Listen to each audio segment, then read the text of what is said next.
Hello everyone, welcome to the next lecture. In this lecture, we are going to discuss the interesting example on finding the range of a function. Question asked by one student in chat box. That's why we are going to discuss its solution.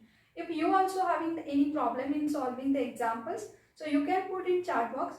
I will happy to make the video lecture on that topic. Let's see how to solve this example. Here the question is find the range of a function. Function is sine inverse of greatest integer function contain x square plus 1 by 2 and plus second is cos inverse of x square minus 1 by 2.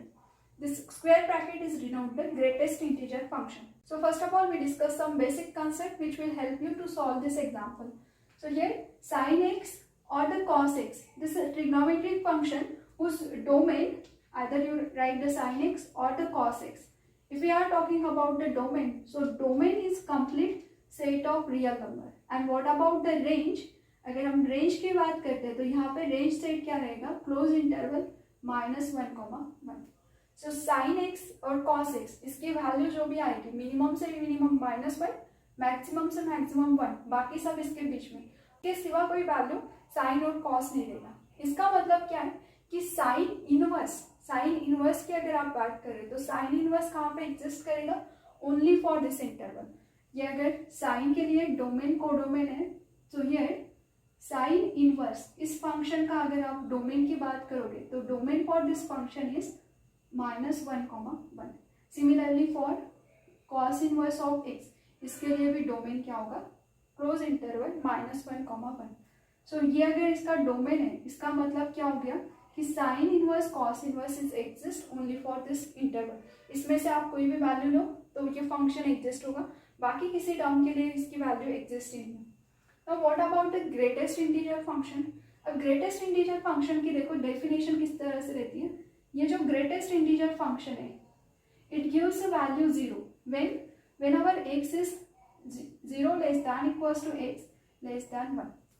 That is, if our x is belonging to close interval 0 open interval 1, so इस interval के अंदर की कोई भी value अगर लेते हैं तो that time value of this greatest integer function is 0. अब इसके ऊपर का कोई टर्म अगर देखोगे जैसे -1 less than equals to x less than 0. Similarly for this interval value of our greatest integer function is -1 and if we take 1 less than equals to x less than 2 then it is a 1 and so on. So फिलहाल इस example को solve करने के लिए हमें ये basic knowledge की requirement है. तो let's see how to solve this example. So here the given function contain greatest integer function, and if we check this value, so it contain x square minus 1 by 2 and here it is a x square plus 1 by 2. So now see here given function f of x contains sin inverse of this term and here cos inverse of this term.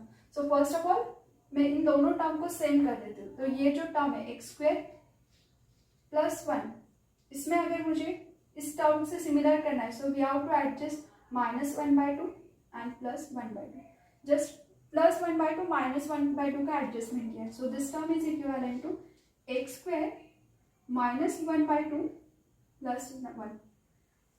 सी है जब greatest integer function का हम discussion करते हैं तो greatest integer function जिसकी value integer के ऊपर क्या होता है, डायरेक्टली इंटीजर मिलता है. जैसे अगर ग्रेटेस्ट इंटीजर एट 1 तो वी गेट 1, एट -1 तो वी गेट -1. सो इसी का एक प्रॉपर्टी है, if you want to find the greatest integer function plus any integer, यहाँ पे स्पेशली मैंने 1 लिखा है.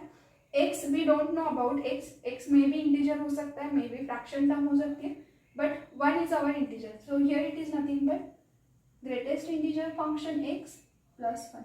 तो इस तरह से आप लिख सकते हैं. सो सिमिलर वे अगर ये वाली टर्म को देखोगे तो इसकी वैल्यू हमें नोन नहीं है कि ये फ्रैक्शन में क्या है exactly because of unknown value of x, but ये तो पता है 1. So using this concept we can write it is a x square minus 1 by 2 plus 1. So instead of this term, we can write greatest integer function x square minus 1 by 2 plus 1.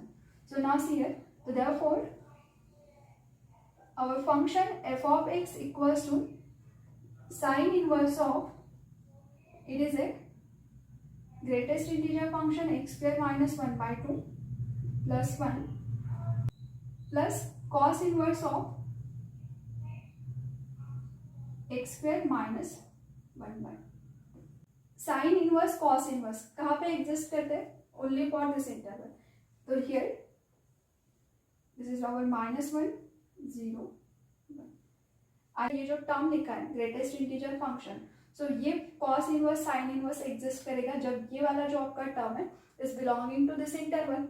अब इस interval में belong करेगा तो इसका मतलब क्या हो गया? इस टर्म की वैल्यू क्या हो सकती है? Either less than 0 up to the -1, मतलब यहाँ से यहाँ तक के हो सकता है. So if this term x square -1 इस टर्म में, तो ये ग्रेटेस्ट इंटीजर ये जो भी टर्म है इसका आंसर क्या हो जाएगा? -1, because we know that -1 to less than 0 इस बीच में ग्रेटेस्ट इंटीजर फंक्शन की वैल्यू क्या है? -1. सो अगर ये जो वैल्यू है if it is a less than 0 up to the -1, then the value of this function will be -1. अगर ये 0 से up to the 1 तक के चला गया, not on 1 but 0 to 1, तो 0 को हम इंक्लूड कर रहे हैं, तो 0 less than equals to x less than 1 इसके बीच में अगर है तो then our value of this term is 0. ठीक है. सो फंक्शन की वैल्यू मतलब ये जो ग्रेटेस्ट इंटीजर फंक्शन की वैल्यू बता रही हूँ, तो इट इज ए 0 और where it is a this one then -1. It is maybe 1 हो सकता है. कब हो सकता है? जब ये एक्स स्क्वायर -1/2 इक्वल्स टू 1 होगा, तो that time this value is 1. But problem क्या है? ये यहाँ पे तो ओके है कॉस के लिए, बट यहाँ पे प्रॉब्लम क्रिएट करेगा क्योंकि ये अगर वैल्यू हमने कंसिडर की कि x square -1 will be 1, so that time यहाँ पे हो जाएगा 1 + 1 इज 2. बट साइन इनवर्स 2 के लिए तो एग्जिस्ट ही नहीं है क्योंकि ये साइन इनवर्स कौन से एक्स के वैल्यू ले सकता है? when x is belonging to -1 to 1. So यहाँ पे प्रॉब्लम हो सकता है. दैट मीन्स ये x square -1/2 is never equals to 1.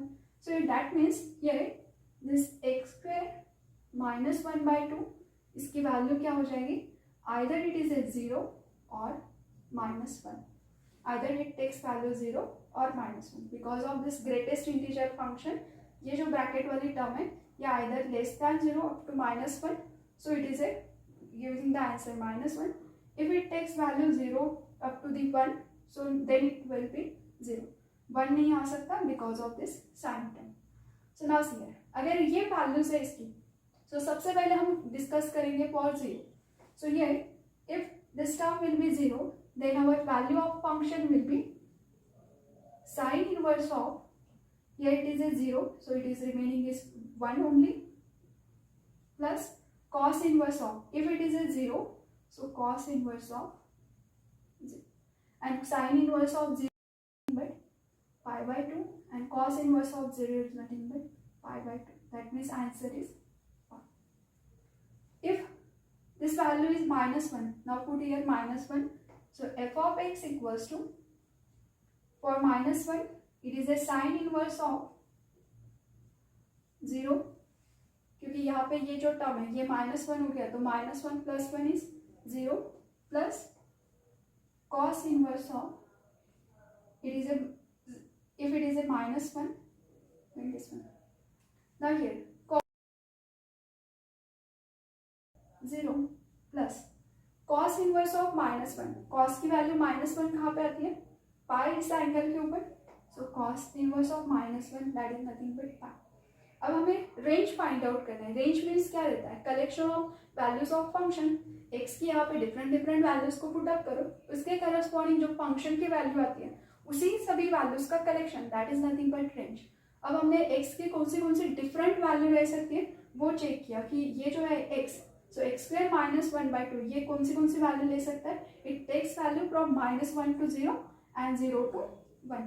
But हर एक वैल्यू को चेक करने के बाद में we get the value of this term is 0 -1, जिसके करस्पॉन्डिंग फंक्शन की वैल्यू सिर्फ क्या आ रही है?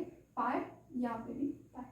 That means the range of a function, range of given function f of x is simply pi. It contain only single value function, that is a pi. अगर आपको भी कोई से क्वेश्चन में डाउट होगा तो आप चैट बॉक्स में उस क्वेश्चन को पुट अप करो. I will be happy to make the video lecture on that topic. Thank you. Like, share and subscribe.